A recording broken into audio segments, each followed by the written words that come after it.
This week on the WriterCon podcast. But really, it's write the book you want to read.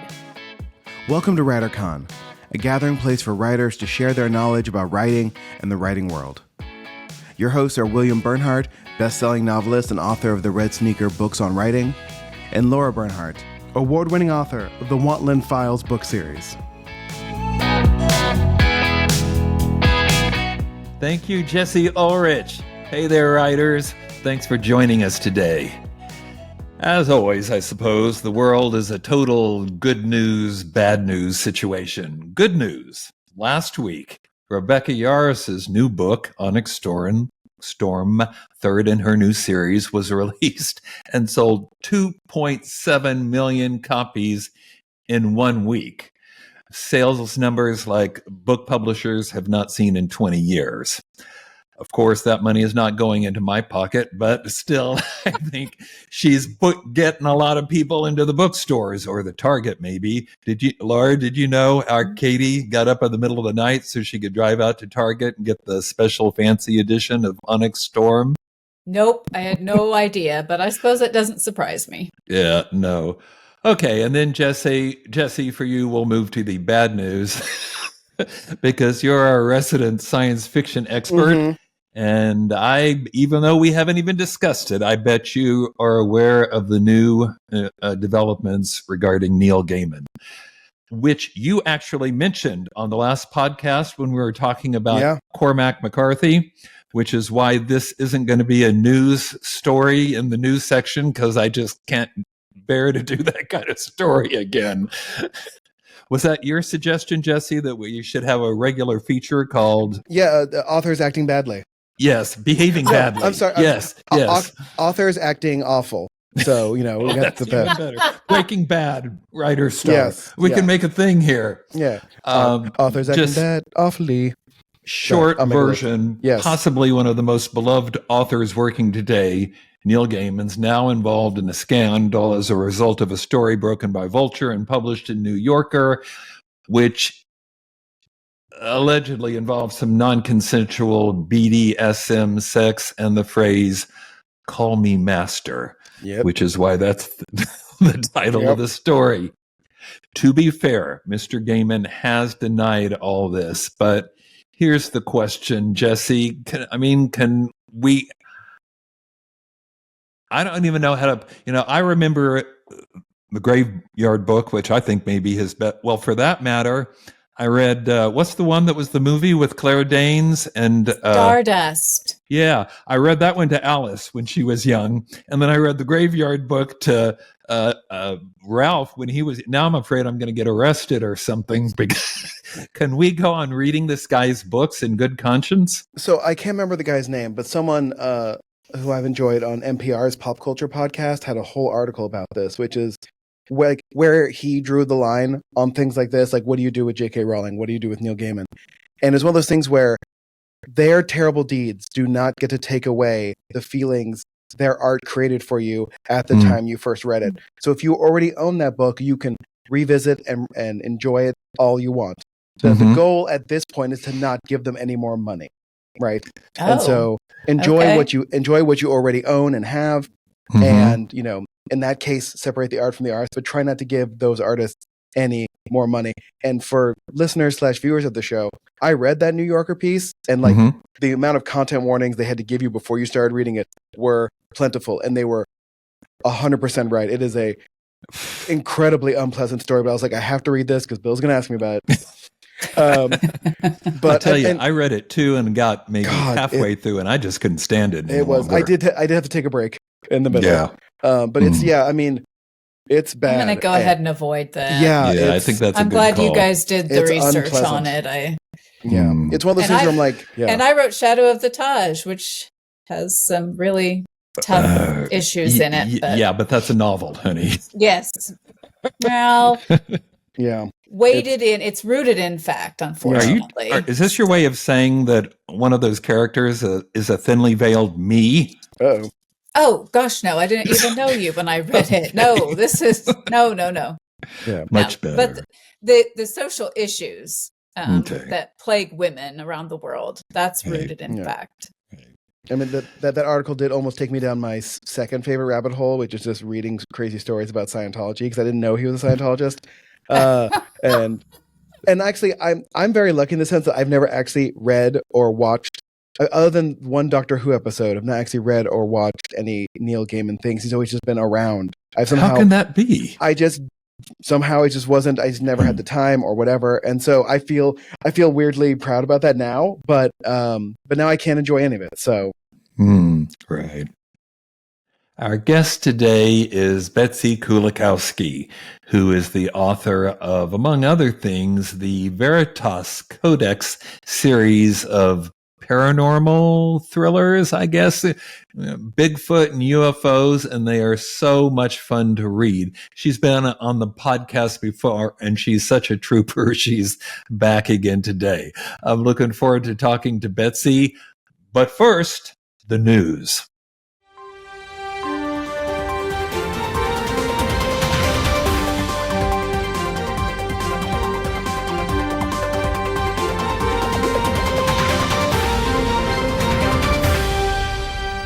News story number 1, TikTok is still available, which you probably are already aware, at least for now. And this concerns us, not because I love watching Judi Dench dance or anything like that, but because Book Talk has become such a huge force. Something like, this is a real statistic. 1 in 12 print books sold last year sold because of Book Talk. I mean, think about that. That's huge. Anyway, you guys probably know what I'm talking about. As soon as our new president, Donald Trump, took office, he issued an executive order giving TikTok a 75-day extension on the congressionally passed law, which gave them a deadline. Nobody's really sure if he has the power to alter legislation that's already passed, but whatever. TikTok is still functioning, and various groups are scrambling to buy it, like Elon Musk, of course, to combine with X in some way, I guess. And the one I'm rooting for, Mr. Beast, he's putting together a group to buy it. It is said that, the underlying issues are clear. About 150 million Americans are now using this app, which is controlled by a Chinese company. And any Chinese company is theoretically, at least in principle, subject to the authority of the Chinese Communist Party. And their general attitude tends to be, do what you're told and give us what we want. But 1 in every 12 books sold, Lara, can anything really replace Book Talk? Well, I think a few years ago we couldn't have predicted Book Talk. So sure, something new could come along, I think. Look how quickly it grew in popularity. But Jesse, you've got an app, don't you? Maybe this is an opening for us. Yeah, there we go. We could actually use the name Book Talk because nobody else is gonna. TALK. Oh, then it's okay. Yeah, Book Talk. Book Talk. I think we should just use the idea of Book Talk and move it over to RedNote, the new app, which actually is worse for privacy than TikTok is. But apparently, and it will introduce us to a whole new, very large Chinese audience. So I think that's the way to go. So BookNote, we can call it BookNote. I could live with 150 million more readers, no matter what country they're in, I think. So why should we deny the Chinese people our great literature? So that's right. Let's give it to them. Okay. So that's my take on that. News story number 2, which is also good news. Circana Bookscan has released their preliminary, at least in brief form, sales analysis for 2024. And a lot of it is good. They say in their notes, and here I'm quoting, that 2024, quote, marked a return to growth for the book market following 2 years of consecutive declines. And that's good news. Granted, if you actually look at the charts and whatnot, print unit sales went up by about 1%. But 1% is 1%, and it's better than going down. And here's the surprising part. Adult fiction was the strongest segment of the book market in 2024, Book Talk still being very important. Book Talk author sales grew nearly 20% as opposed to 2023. That's the 5th year of growth for that. And also some nonfiction, particularly religious nonfiction and Bibles, gift journals did very well. The losers this time are young adult and children's books, which makes me wonder, are they considering Rebecca Yaros's titles adult fiction now? Because otherwise, how could YA fiction be going down? How old are the characters in that book, Laura?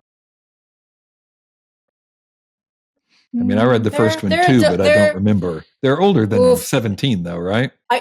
Yes, I think so. I mean, they're old enough to be consenting adults, and she's a little younger, but still it's basically going off to college. So, and most of the audience is really in their 20s, right? It's not probably. I think so, it's not like kids. So it's spicy. I don't know. I mean, I guess our kids can be reading a little bit heavier stuff than what they did in the past, but I think it's more adult. That's true probably in every field, though. I remember when I was researching my Elliot Ness book, it's called Nemesis, and I'd read that the first adaptation of his book, The Untouchables, for television was widely reviled because it's so violent. And I watched a couple of those, and I'm like, you'd let your 2-year-old watch this now. There is nothing remotely violent about this. So, Jesse, I think we can safely say that 2025 will not be the best year for Neil Gaiman or Cormac McCarthy. Probably not. But are there some shining lights out there, some people you'd like to see get discovered? Ooh, get discovered. I was increase in sales. Increase. Well, again, I'm waiting until this trilogy finishes. But the two writers who pen name is James S. A. Corey, who wrote the Expanse book series and worked on the TV show. Are working on a new sort of sci-fi trilogy. I think the first book came out last year, and I'm just waiting because I know they publish on time. I'm waiting for them to finish it, and then I'll read all of it. Smart. I'm excited because unlike every other fun sci-fi fantasy person I read, and other than Brandon Sanderson, they tell you when they're going to publish it and work a schedule and then release the thing, which is nice. On time, yeah, cool. But I'm trying to think who else I'm waiting for. I'm in a weird reading slump at the moment because I finished that huge Sanderson book and then finished another fantasy book that I was waiting on, and now I'm just like, what do I do with myself now? So I'm deep dive into.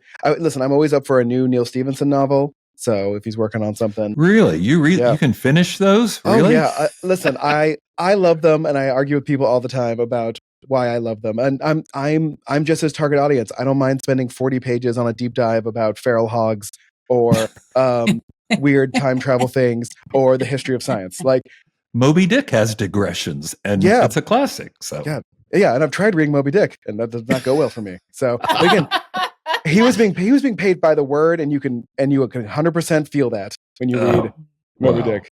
Oh, well, it needs a red letter. I'm really digressing now, but you know how some Bibles have red ink for the words spoken by Jesus? There needs to be a red ink version of Moby Dick where the actual story is in red ink, what everybody loves, and then the other interjections, which only English professors love, then you know to skip it, right?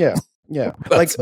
I remember it took me like 3 times to read The Count of Monte Cristo because there's a weird tangent story right in the middle of it that has nothing to do with the rest of the story until much, much later. And I was like, what is this? Why do I care? Why am I reading about this? I'm like, because like he had words. He had a word limit he had to get to. So, but did you finish it? I did finish it. Great movie from France. I heard it's I've streaming heard now. It's we just terrific. watched that. Yeah, I need to watch that. Okay. Today in Craft Corner, we have Amy M. Lee, who you may remember was a guest on a previous podcast. She's the author of the Snow Trilogy, and she owns Quill Hawk, a company which assists writers hoping to publish.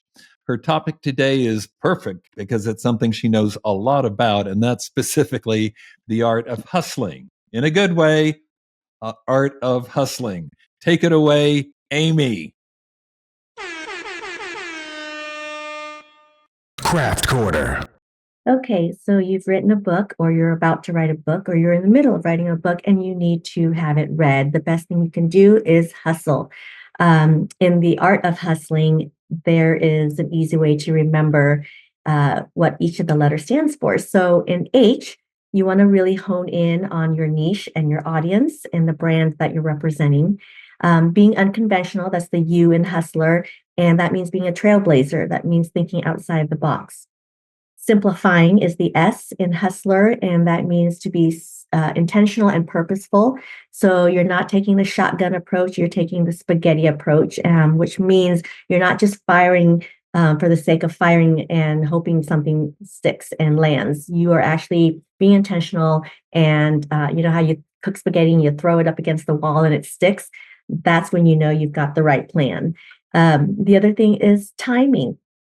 So being a hustler means you're seizing the opportunities as it comes to you immediately, not, oh, I'll follow up with it later. No, you do it right now, or you set a reminder on your phone or whatever to say, okay, Amy, follow up on this lead in the next 24 hours, or set a reminder for. So the other thing is being a hustler involves learning. You're always going to be staying up to date with the trends, always following up with technology, world news, rules of engagement. And really the best way to do that is follow WriterCon, go to the conferences, go to the cruise, the workshops, listen to the podcast. You're going to learn so much. And Bill and Lara, they're so good about staying up to date on what's happening in the news in the writing community. So the E in engage is engaging, and that means networking, socializing, collaborating, and community.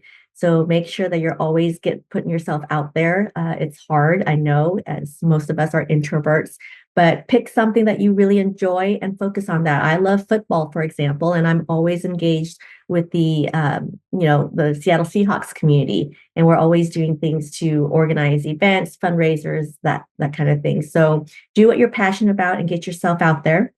And then R, a good hustler has to recharge. You got to have some batteries, some gas in your tank to continue going. And so take the time to relax, reflect, and recharge. So that in a nutshell is the art of hustling.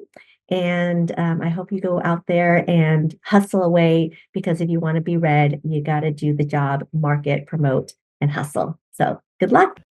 Thank you so much. Now, let's talk to Betsey Kulakowski.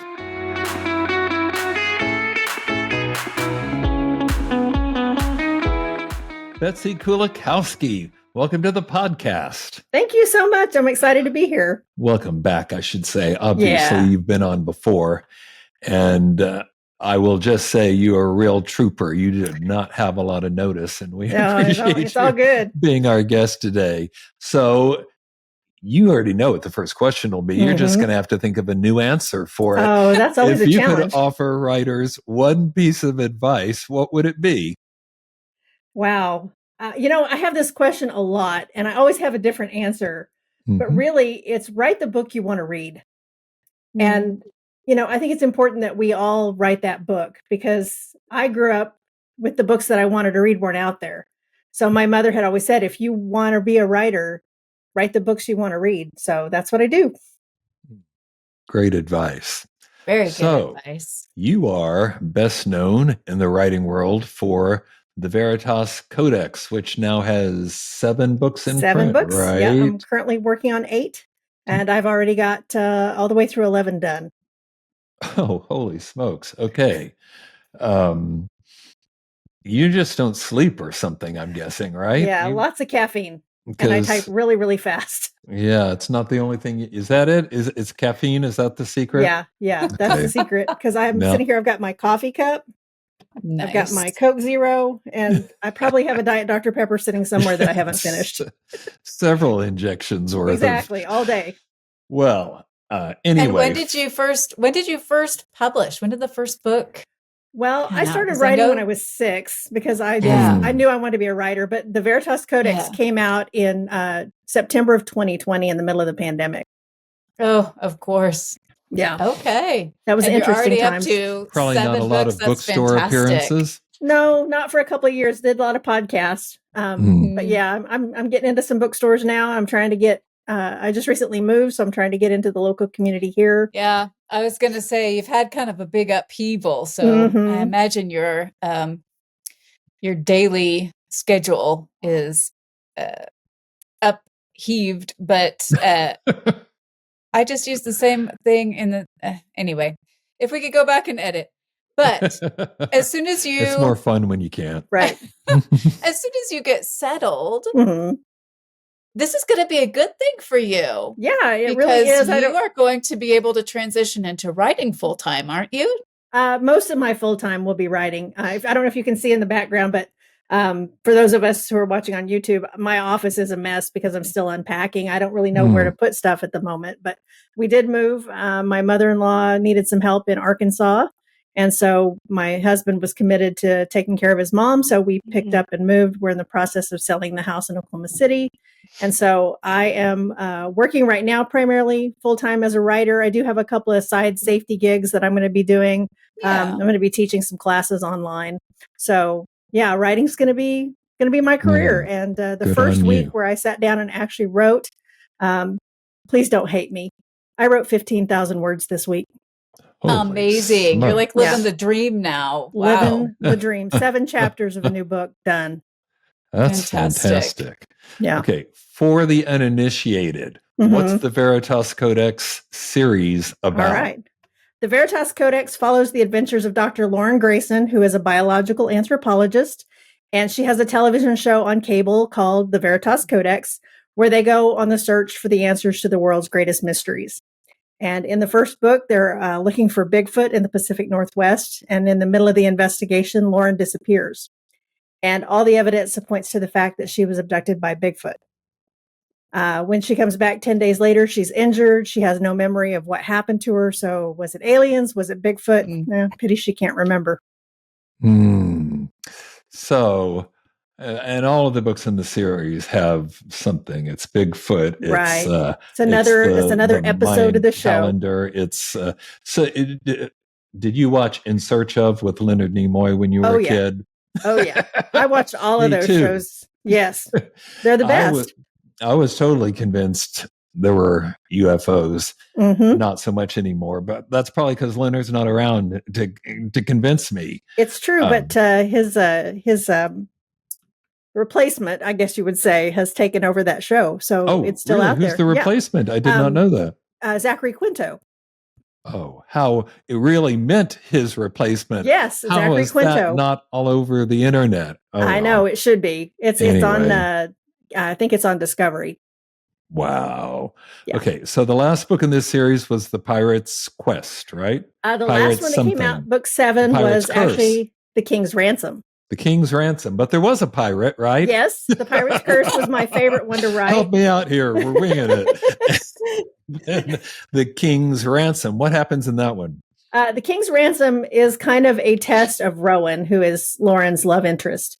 And it really puts him to the test because dark forces are at play, and they're using him to get to Lauren. And she has challenges of her own. Her family has gone missing. She's the one still left behind trying to find everybody. And it really tests her mettle and the powers that she's been given by the universe. And she's able to, she's got to go out and try to find Rowan and save him. So this time the damsel in distress is a guy. Ah, fantastic. Now, you said there were going to be 11 books in these series. Yes. You've written that many. I can't believe that you would end on a prime number. You're going to move forward, right? Yeah. How many of these do you see happening? So I have the arc through book 12, and I had an idea come up for a possible book 13. So I'll circle back to that when I have time. Ooh, I could see ending with 13. Seems appropriate, yes. Because, of course, that's Taylor Swift's favorite number. Right. Although bad luck for some people, I think. Right. I did a book called The Lost Templar, which is book 5. And of course, we know that the Friday the 13th myth comes from Templar history. They were. I didn't, but I'll just nod like I did. They were shut down by the Catholic Church and the King of France because they had gotten too powerful, and they were attacked on Friday the 13th back in the 1300s. And so 13 is an important number in the series. Now it's starting to make sense. Yeah. Okay. But this is not the only thing you do, have done, or will do. Right. You've also, am I right? You've published some novellas? Yeah. I have a couple of novellas that are out in a horror anthology that come out every year around Halloween. And it's meant to give back to the community because the writers, we don't get paid for it. We donate all the proceeds to provide to fight human trafficking. So that is the Autumn Tales series by Anatolian Press. So I've got a couple of anthologies in those.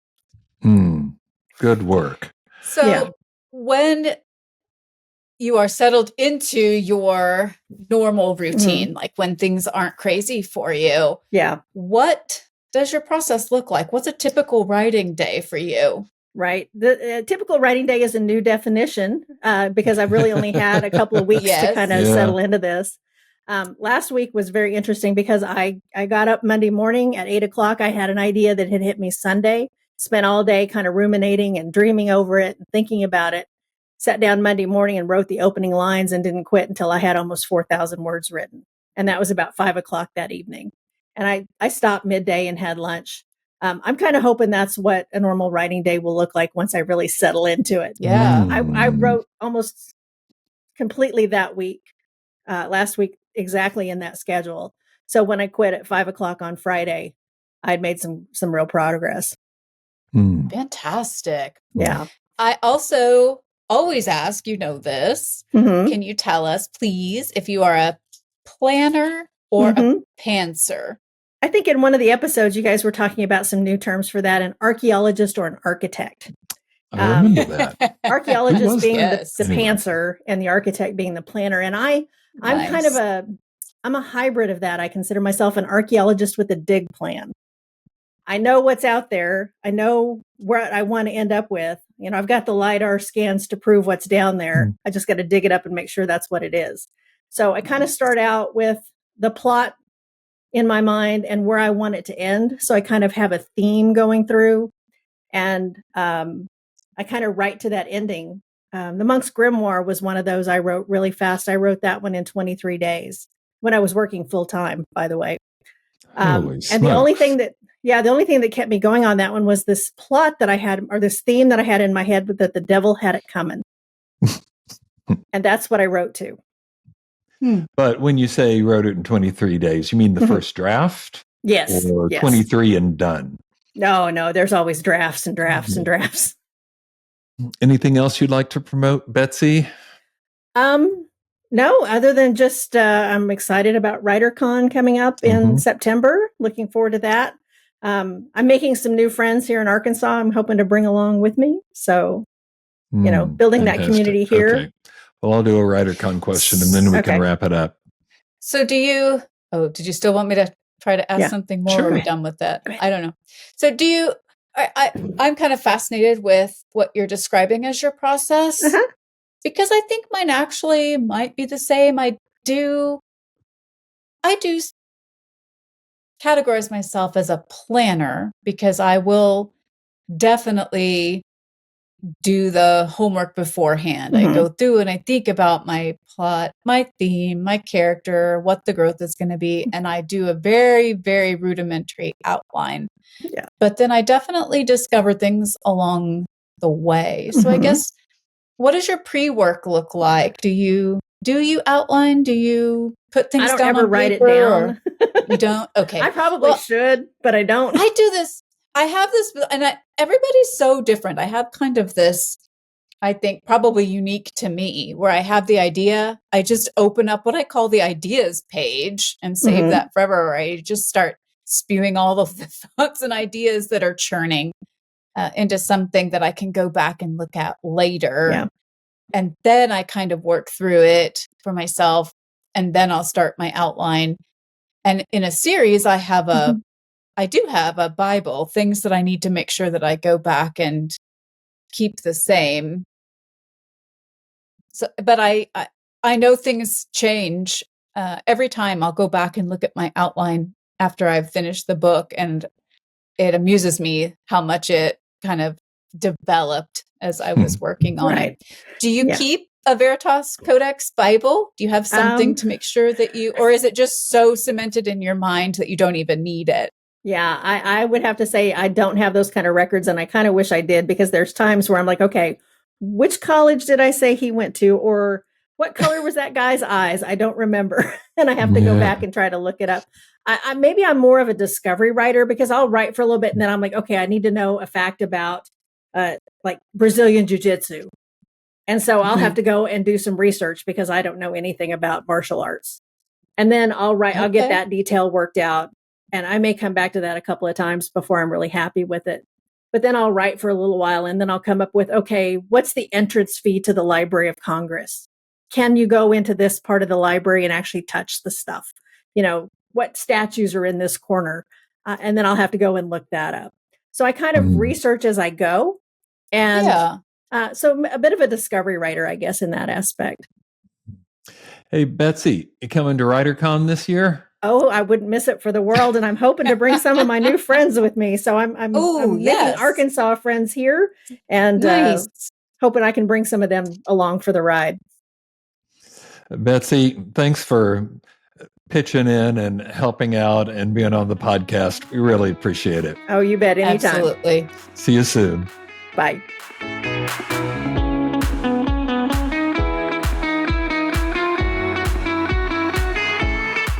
Just a few parting words.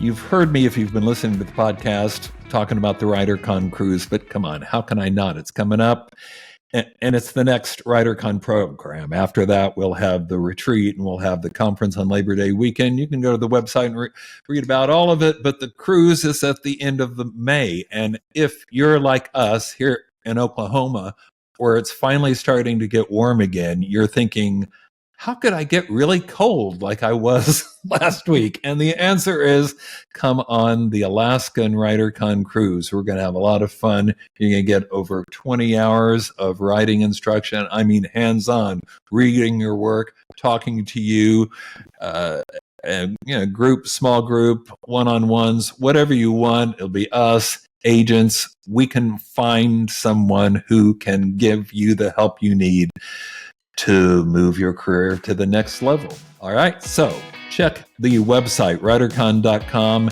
and find out more about that. Until next time, keep writing. And remember, you cannot fail if you refuse to quit. See you next time.